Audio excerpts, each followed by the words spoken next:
इस वक्त कुंभ नगरी प्रयागराज में मेरी मौजूदगी है, लेकिन बात होगी राजधानी दिल्ली की। दिल्ली में चुनाव है, पार्टियों के अपने अपने दावे हैं। आम आदमी party, Bharatiya Janata party, Congress party के बीच मुख्य मुकाबला माना जा रहा है। 26 सालों का सूखा बीजेपी का है, जिसको खत्म करने के लिए प्रधानमंत्री नरेंद्र मोदी खुद मैदान में हैं। आपको बताते चले, क्या इस बार मध्यम वर्ग का मतदाता बनेगा भारतीय जनता पार्टी का भाग्य विधाता, या फिर आम आदमी पार्टी इसमें बाजी मार ले जाएगी? कांग्रेस पार्टी का क्या होगा, ये बड़ा सवाल बना हुआ है। कल ही देश का बजट पेश किया गया, जिससे मध्यम वर्गीय परिवार को बड़ी राहत देते हुए 12 लाख रुपए तक की सालाना आय वालों को टैक्स में छूट का ऐलान कर दिया। और आपको बताते चले, आज ही प्रधानमंत्री नरेंद्र मोदी ने दिल्ली के आरकेपुरम, जहां पर मध्यम वर्ग की बहुत बड़ी आबादी रहती है, वहां पर जाकर उनकी ओर से चुनाव प्रचार किया गया। उनकी ओर से कहा गया कि अगर कांग्रेस पार्टी की सरकार रहती, नेहरू इंदिरा का भी उन्होंने जिक्र किया, तो फिर 12 लाख पर मोटा टैक्स वसूला जाता। लेकिन ये जो सरकार है, वो आम लोगों का हित देखती है, उनका ख्याल रखती है। इसी वजह से हमने टैक्स छूट का ये बड़ा प्लान तैयार किया और उसकी राहत सीधे आम लोगों तक पहुंचाने की कोशिश की गई। प्रधानमंत्री नरेंद्र मोदी ने चुन चुनकर आम आदमी पार्टी पर निशाना साधा, ये कहते हुए कि अब उनकी झाड़ू का तिनका बिखर चुका है और 8 फरवरी को जब नतीजे आएंगे तो दिल्ली में कमल खिलेगा। और 8 मार्च को जब पूरा देश महिला दिवस मना रहा होगा, तो महिलाओं के खाते में 2500 रुपए पहुंचने भी शुरू हो जाएंगे। इसके साथ ही साथ तमाम वायदे जो बीजेपी की ओर से किए गए हैं, उन तमाम वादों का जिक्र करते हुए आम आदमी पार्टी की सरकार पर निशाना साधते हुए प्रधानमंत्री ने यह कहा कि 11 सालों में आम आदमी पार्टी की सरकार ने दिल्ली का बुरा हाल करके रखा है, दिल्ली को बर्बाद कर दिया है।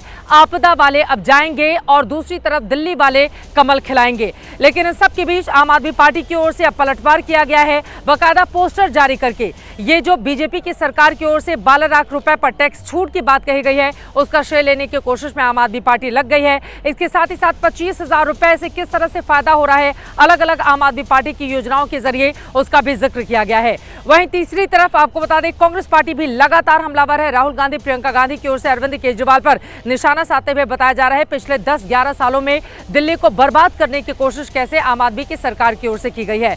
कुल मिलाकर चारों तरफ से वार है, पलटवार है। लेकिन इन सब के बीच मध्यम वर्गीय मतदाता इस बार किसका बनेगा भाग्य विधाता? दिल्ली में क्या इस मामले में पड़ेंगे वोट? क्योंकि दिल्ली में 67% मिडिल क्लास की आबादी है। 67% में से 40% लोगों ने हाल ही में 6 महीने पहले संपन्न हुए लोकसभा के चुनाव में भारतीय जनता पार्टी को वोट किया था।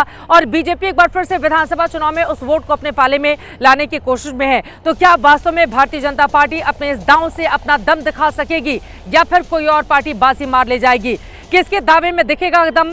पक्ष विपक्ष के तमाम मेहमान हमारे साथ मौजूद हैं, उनके साथ करेंगे महादंगल में चर्चा। लेकिन उसके पहले बयानों के बाण एक दूसरे पर किस तरह से चलाए गए हैं, ये रिपोर्ट देखिए।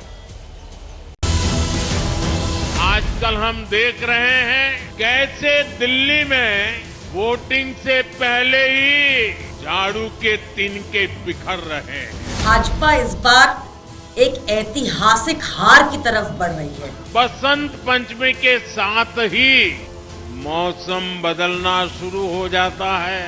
3 दिन बाद 5 फरवरी को दिल्ली में काश का नया बसंत आने वाला है।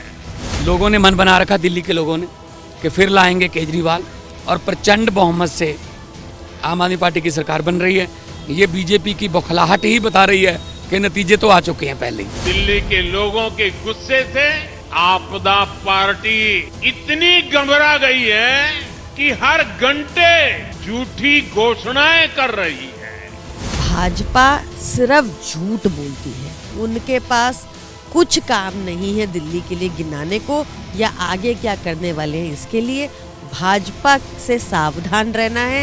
ये सारे टैक्स मिला के एक मिडिल क्लास की 50% से ज्यादा आमदनी केवल और केवल सरकार को टैक्स देने में चली जाती है। जीते जी टैक्स तो देना ही पड़ता है, लेकिन अब तो सरकार ने ऐसी हालत कर दी है कि मरने के बाद भी टैक्स देना पड़ता है। पूरा मिडिल क्लास कह रहा है, ये बजट भारत के इतिहास में मिडिल क्लास के लिए सबसे फ्रेंडली बजट है। पहले बजट आना है सुनकर के 5 दिन पहले मध्यम वर्ग की नींद उड़ जाती है।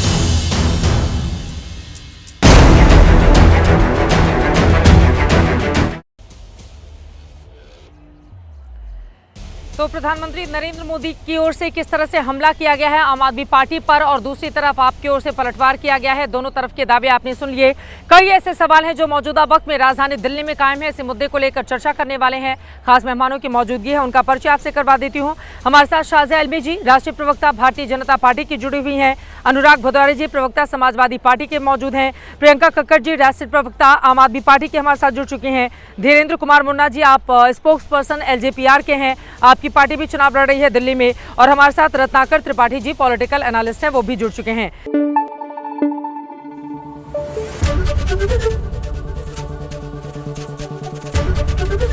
एबीपी न्यूज आपको रखे आगे।